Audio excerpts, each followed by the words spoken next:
Welcome back, everyone. Today we want to take it back to the zero SidePod conversation. Will Red Bull continue with their zero SidePod concept that we've seen today? Now, we've seen similar concepts, it's always been a conversation, but nothing quite as extreme as the one Mercedes tried in 2022.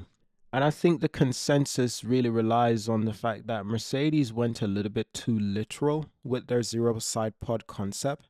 Now, what we see from other teams is that they are adopting the zero side pod concept, but not too literal.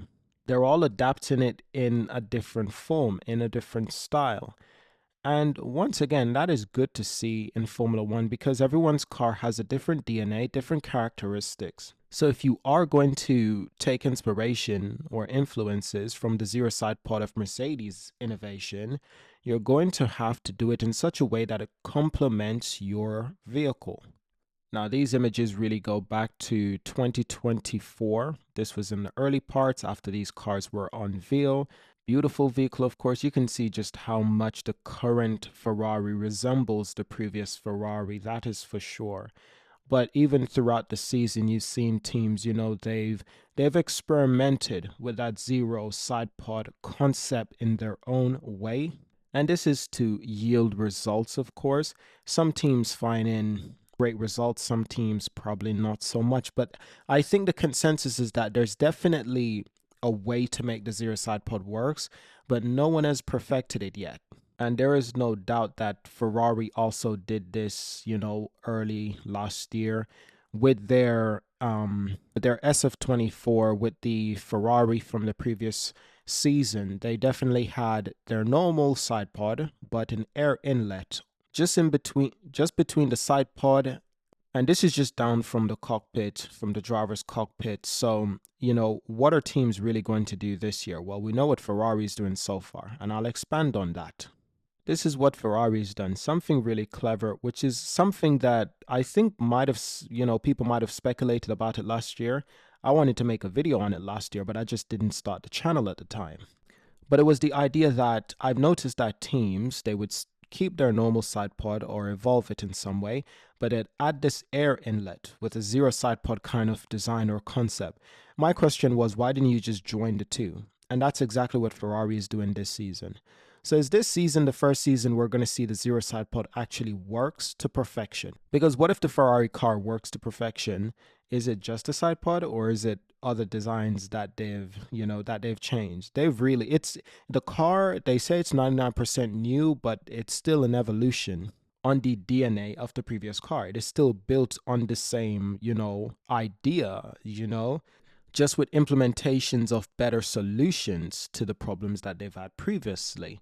So when you're looking at the new Formula One cars of 2025, they should all exceed their previous cars from 2022, 2023, 2024 in great performance. That's the idea. That's the idea behind involving your car and improving it over time. So what you've noticed is that with this particular design, Ferrari's taken up on a P shape. Imagine you're writing the letter P. That's it. And it's super clever. I can see what they're doing here. It is very clever. Now, will it add the aerodynamics benefits that they're expecting? It might add the cooling benefits they're expecting, but will it add enough aerodynamic, benefits that they're expecting? And here's my next question. This idea, this design interpretation looks rather impressive from the front view. And who knows? Red Bull probably comes with the same design. Mercedes probably comes with the same design. I don't know about McLaren. They probably also have a version of this. Who knows how many other teams might come with a similar design? But that zero side pod design is not going anywhere. Teams that have tried it last year, I think they found benefits in it, and I think they want to continue exploring that and expanding on that. And I must also say, for the love of Christ, for the love of God, please, Formula One, do not ban this concept. Do not ban this idea. Just don't do it, because you got to leave some elements in Formula One for people to explore. After Mercedes introduced that, the DAS system, They banned it for next season, and the FIA was fully in on it when Mercedes were getting the approval to introduce it on that year's car. But they allowed it for the first year, but they always wanted to ban it for the next year. And I think, what the hell? That's just, imagine what other teams might have done. Imagine what other ideas teams had to explore. Why keep innovation in the shadows when you can bring it out to the light? Like, come on now. Like, this is, so I'm really glad that they just haven't banned this idea or tried to, write it out of the rules and regulations. I'm really glad they haven't, because this makes it interesting. This definitely makes it interesting. You don't want every F1 car in the grid to be the same, look the same, behave the same results. No, you want to leave elements of room to play. And I believe with the current rules and regulations, it allows them to play fairly well, fairly decently. But who knows what other people are going to come with? You don't look at the regulations and go, okay, I'll design my car for that. No, no, no. You design your car and then you think about how to outsmart the regulations. That's what most teams do. And I like it. I like when that happens.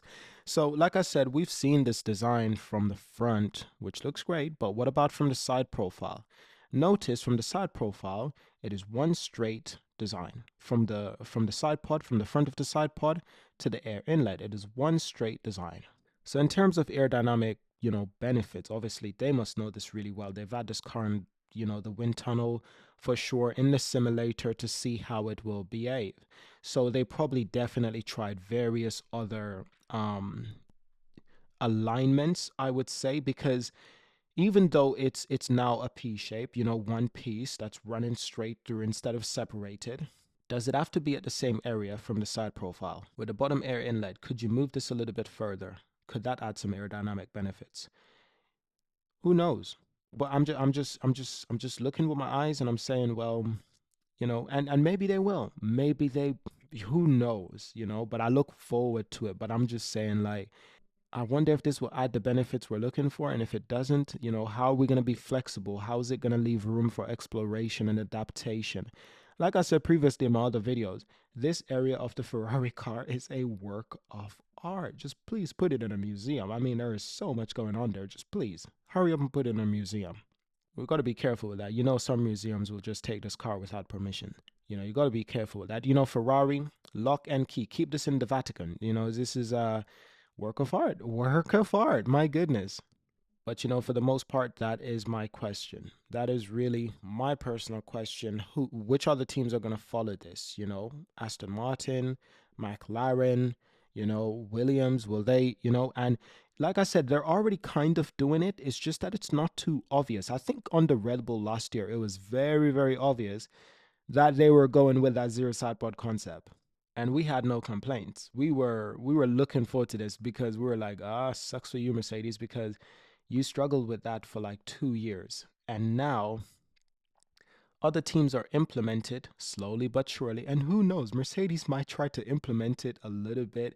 And here's the thing, Mercedes has 2 years of expertise in trying that zero side pod and getting some of the worst results. If there's one team that probably knows it better than any other, it's Mercedes. So they probably know what these other teams are doing, how it might benefit, and how Mercedes themselves could benefit from that idea still. This is F1 at the end of the day.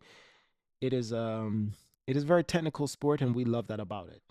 With this new design interpretation, this is the man who struggled at Mercedes with that design interpretation and told them, not to continue with their direction. So if he knows anything, he can probably advise Ferrari on how to go about this in the correct format. you know I think that's a good way to look at it. Like, Lewis, you've struggled with this for a while. We got an idea. Should we do this or should we not? I think he's got the expertise to help them in that factor. Also, Mercedes had the advantage of being like, well, we've tried it and we know what don't work, so now maybe we can try something that the other teams are seeing benefits in, and also avoid the mistakes we've made previously. Because that's it. The teams are trying to do it, but they're trying to avoid mistakes they've made previously. Nothing wrong with that. And that's why I always say, Mercedes, Do not underestimate Mercedes this year. We don't know what they're coming up with. We don't know what German engineering monster they're creating. You got to respect German engineering. You know, they make the best cars in the world. For a reason, they are engineering masters. So who knows what Mercedes is gonna dream is gonna what they're cooking up in that factory. Who knows? And I look forward to that as well because we knew Mercedes were going to get back to the top eventually. It's just a matter of time. But, Lewis made it very clear I don't have that time for one. And if you're not listening to me, you're listening to someone else, i.e., George. Mercedes wanted to focus more on their future rather than their past. I'm sorry. As sad as that is, they're looking at Hamilton like he's the past. And I understand why. The man is 40 years old, but he's a 40-year-old guy who is still, you know, peak fitness and he's still pushing the limits. He's the greatest of all time. Why not want to continue that relationship but treat him, with the respect he want? And understand Lewis was trying to fix that car. George was just trying to enjoy the car, get in P5, P5, P5 in 2022. But Lewis was like, no, no, no. That's not good enough. We need to get back to winning. P5 is not enough. I didn't work this hard my entire life to get P5. For George, compare that to a Williams, yeah, P5 was pretty damn great. Maybe a podium here or there. But for Lewis, it's like, bro, we got to get back to winning. So that's why Lewis was doing all the experiments or majority of the experiments. And he was also dealing with majority of the consequences of that, trying to fix that team. And now in the final season, they decide, well, you're leaving. And you can tell Mercedes took that personal. You can tell they took that personal. I think they would have preferred it if Lewis just retired. I think they would have gave him a respectable retirement. I think that it would have been okay. But I think because he's going to their main rival, I think wow, they don't like that shit at all. They're taking it personal and I think it's going to be a monstrous battle. I think it's going to be a monstrous fight, a monstrous battle. I think it's going to be very, very interesting between these guys. Kimi looking up to guys like Lewis, looking up to guys like Alonso, George being the monster he is, ready to take on the fight to anyone, not backing down. Leclerc being the absolute, masterclass that he does, and some of his race. Hamilton being the veteran that he is, with the experience and knowledge that he has to be able to outsmart these guys and to be more patient than these guys and understand that the season is long, especially when all four teams are fighting for the championship. It's not about winning every race, it's about winning the most important race. And the race you can't win, maximize all points as possible. You do that for the entirety of the season. You did your best. You did your best, you can come away still feeling proud. But my point is, Lewis can definitely help Ferrari with the zero side pod concept and tell them what might work and what might not. But truthfully, in terms of other teams, we really don't know. Like McLaren didn't really try too hard with a zero side pod concept last year. They continued on their philosophy and their design ethics. Their design philosophy was quite good already. They have slow starts to the season, but they say, they will catch up and they do. Call me crazy, but I prefer McLaren when they say, listen, we're going to have a slow start to the season, but we're going to catch up. I prefer that. They won the constructors last year. Do you remember where McLaren was 5, 6, 7 years ago? They were nowhere, in no man's land. So to see the new leadership coming into McLaren, changing things, improving things, people criticize them for having slow start to the season. But if they're coming first, second, and third in the Constructors' Championship, compare that to where they were in 2013, 2015, 2016, 2017. Those were painful days for McLaren. Compare that to where they are right now. If they come second and third in the championship, that is still a win compared to where they were. But I get it, what people would say. We're in 2025 now. They shouldn't be starting the season with a slow car. They should be starting with the right car. But you know what? Even if they don't have the right car and it's not the perfect car, I understand, Formula One is not a linear sport. It's far from it. There's lots of gray areas. McLaren is definitely also, keeping to that McLaren wing for this season. I don't know how similar it is for the wing for the previous season, but for sure, it's similar to that Ferrari wing, or at least the Ferrari wing for the 2025 seasons, and it is similar to this philosophy. But I can't see those inlets. So these are some images of the MCL-39, and I think that is the car for this season 2025, but I'll double check. Right, there you go. So last season they had the MCL-38. Quite an awesome name, actually. Yeah, so, and that was a formidable car, very formidable opponent. And like I said, they didn't really have to go too extreme with a zero side pod. They slimmed down their side pod in a sense of vertically. They slimmed it down vertically, especially at the utmost starting point of that air inlet for the side pod. They slimmed it down vertically. Mercedes slimmed down their previous side pod horizontally, and this was probably one of the biggest downsides. So, I guess you can still say teams are still trying, even McLaren trying with the zero side pod, but it's just that it's not horizontal, it's vertical. Similar to what Aston Martin did a little bit. Aston Martin had that kind of vertical, kind of slimming down the side pod or the air inlet vertically rather than horizontally. I don't think anyone wants to try it horizontally unless you do what Red Bull and Ferrari has done and keep the traditional side pod, slim it down vertically and add an air inlet. That's really interesting. And they've tried it. I think it worked in their eyes. They want to keep it, they want to evolve it. Very interesting. So yeah, the MCL-39 on track. Yeah, so we don't get to see much of the car as of yet. There's still a little bit of thing hiding, but it looks like there's already analysis out on the internet. Of course there is.